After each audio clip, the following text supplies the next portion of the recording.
Do you want your pipe wells to go from looking like this to this? Well, you came to the right place because in today's video, we'll be going over the top mistakes beginners make when filling and capping your pipe joints in the 6G position like this.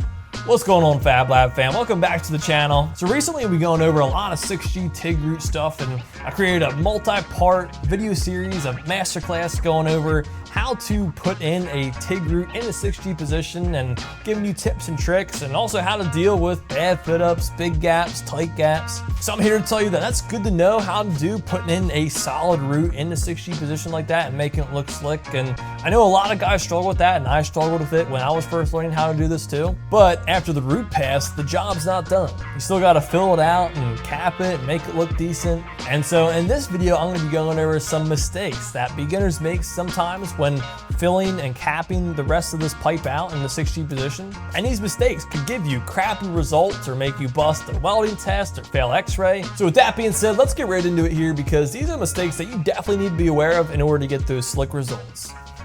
So one of the biggest things that beginners are afraid of doing is getting sucked back on the root, just like you can see here. So the first instinct here is to just run colder with your amps to avoid this, but this is a huge misconception and is actually a mistake that beginners make when trying to avoid this. So let me show you what I mean here. So I'm going to start off with a pretty good root here, and I think we're soaked in around a 1/16th to about a 3/32 of reinforcement on the inside of the pipe. And then I even took the grinder here and grinded off just enough to scrape off that top layer of the root to clean off any trash and making sure we're starting off with a clean slate before we start putting in the hot pass. And so what I'm going to do here is I'm going to weld each quarter of this pipe at a different amperage setting, and each time I'm going to increase the amperage every quarter. So just for reference, I rooted this thing around 80 amps, and then I'm going to crank it up to start the first quarter off at around 130 amps. So as I'm welding the first quarter out here, a couple things to notice is that one thing here is that I'm doing is that it doesn't matter if you're doing fill passes or capping it. I'm always favoring that wire on the upper side of the joint because gravity is always going to be pulling this weld puddle down because we're welding it in the 6G position here. And as I'm traveling along the joint, I'm weaving back and forth and pausing just slightly on each side to make sure that the toes of the weld are getting soaked in there good and I'm not getting any lack of fusion.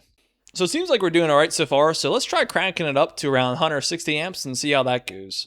So in this next quarter, I'm just going to keep doing what I've been doing before and just kind of weaving side to side and making sure I'm fusing in good. So one thing to take note here is that I'm freehanding this whole thing when I'm welding this thing out, and you don't need to walk the cup at all when welding this thing out. You can make a solid weld by freehanding this whole thing. So don't think that you absolutely have to know how to walk the cup here. And while I'm freehanding here, I always want to make sure I'm having a push angle with my torch as I'm traveling along, because that helps focus the puddle ahead of me and it's a lot easier to control. So let's take a peek again on the inside of the pipe.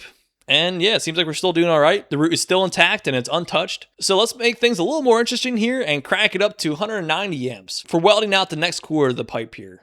So as I'm welding out this bottom left side of the pipe here, my technique is staying the same, but a key thing that I'm doing differently now is that I increased my travel speed and the amount of wire that I'm feeding here too.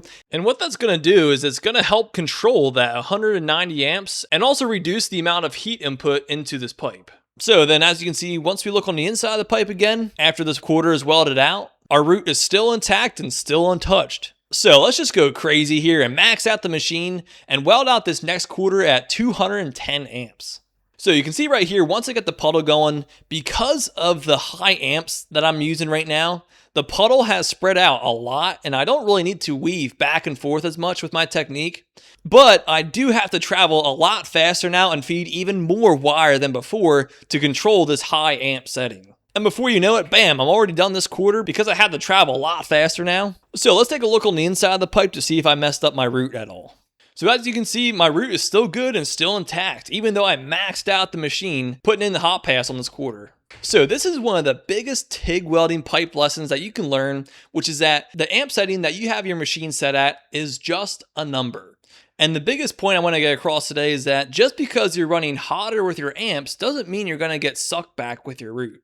You have so much control with your travel speed and the amount of wire you're feeding, and you can pretty much control almost any amp setting by just traveling a little bit faster and feeding more wire. Now, the caveat with this is that there are limits here, and in certain situations like welding your root pass, it would be almost impossible to put in a solid root on a 2-inch pipe like this in the 6G position at 210 amps, especially if you have a big gap.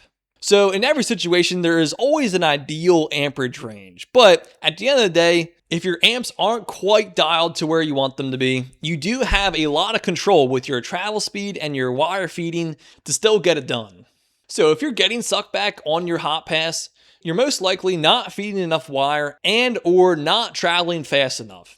And to prove this, I'm going to go hot pass a different joint here doing just that. And I even turn my amps down to 130. So on this quarter, I'm traveling a lot slower here, and I'm actually using a 16th wire here, and I'm feeding way less wire. If you notice, that puddle is swirling like crazy and it's swelling up a lot, and that's a telltale sign that I am just destroying that root on the inside of the pipe. And so yeah, if we take a look on the inside of the pipe, after we're done welding that, you can see that the whole quarter is sucked back and just absolutely wrecked. So that leads us into our next mistake that beginners make, which is running too cold with your amps. So as I'm welding along here, I'm just welding way too cold, and the puddle here is just barely fusing into the edges, and it just feels like I'm just fighting it the entire way up here. And then you can see here the finish bead here, the toes of the weld are just barely fused in, and there's some spots where it's definitely not fused, and just the bead itself is just very cold and just barely fused to that root pass. So getting lack of fusion like this is something you definitely want to avoid. So another mistake you want to avoid when you're filling out the joint here, especially if you're running scratch start TIG, is breaking off the arc way too quick like you can see I'm doing here. 9 times out of 10, that'll leave a fisheye or a slight pinhole in your weld, and if that doesn't get filled in, that'll bust you every single time. So this is how you want to break off if you're running scratch start. When you're getting ready to end the weld, you want to slowly pick up the pace, and what I like to do is bring it onto the bevel, and then keep picking up the pace till you outrun the puddle and it dries up, and then that's when you want to break off. If that puddle is not dried up and it's still fluid like you can see here, and you just quick break off, that's what causes fisheyes. You always want to make sure you are slowly increasing your travel speed and slowly outrunning the puddle, and then you got to see that puddle dry up before you break off. This is the key here. So the next mistake to avoid doing here is having an incorrect torch angle. This is something that definitely comes into play when you're welding in different positions like the 6G position like this. Because since gravity is pushing down on this weld, if I'm not counteracting that with my torch angle, and I'm also pointing down with my torch, it will always undercut the top of the bead there. So you always want to be pointing your torch angle against the direction that gravity is pushing on your weld, like you can see I'm doing here. So it properly fills out the joint and you avoid undercut. So the next mistake along those lines, I kind of went over this before a little bit, is not feeding your wire at the correct spot on the joint when you're welding. Again, since gravity is pushing down on the weld, if I don't counteract that and I'm just feeding it from the lower part of the joint, that'll undercut the top part of the bead and it'll also belly out on the bottom part of the bead too, because of how gravity is affecting the puddle in this position. So you always want to make sure that you're feeding your wire at the top side of the joint in positions like this, so it helps counteract that gravity fighting your puddle and it fills out the joint properly. So the final mistake that you want to avoid doing is not controlling the temperature of the pipe when you're welding out the joint. When you're doing multiple passes like this, especially on a pipe size this small, this pipe is going to heat up super quick. And if you don't let it cool, your weld puddle will be a lot harder to control and it'll undercut a lot easier even if you're doing everything else right. This makes a huge difference, especially when you're trying to cap the pipe and trying to get those slick results. Because when the pipe is screaming hot and you don't have control over the puddle, it's going to be nearly impossible to get good results on your cap. Now, one thing you can do to cheat this a bit if you're in a hurry is just turn down your amps on your machine, and that helps a lot to control the puddle better when the pipe is ripping hot. But if you want to get the best results, letting the pipe cool down before you cap it helps a ton here. So that leads us into mistakes you want to avoid when you're capping the pipe. Now, basically everything we went over all applies to welding the cap correctly too, like torch angle, wire feeding placement, and controlling the pipe temperature. But I want to go back to the first lesson I went over in this video, and that's controlling your weld with your amps, travel speed, and wire feed. Now, getting slick results on your cap and just getting a good weld in general mainly comes down to getting these 3 things balanced out and working together. If one of these 3 things is not quite dialed, you can either adjust that one thing or adjust the other 2 things to compensate for that one thing being out of whack. So for example, like I went over earlier in the video, if your amps are too high, you can balance that by increasing the amount of wire you're feeding and your travel speed. So this also applies for the other things as well. If your travel speed is too fast, all you gotta do is increase your amps and the amount of wire you're feeding to balance it out and make it weld right. And then the same goes if you're feeding too much wire. All you gotta do is just increase your amps and increase your travel speed, and then that'll balance it out and it'll weld right. So the foundation of getting slick welds is having all three of these things balanced and working together in harmony. And then it's just a matter of getting your technique dialed, whether you're freehanding or walking the cup. And that just comes with practice and repetitions to get consistency with it.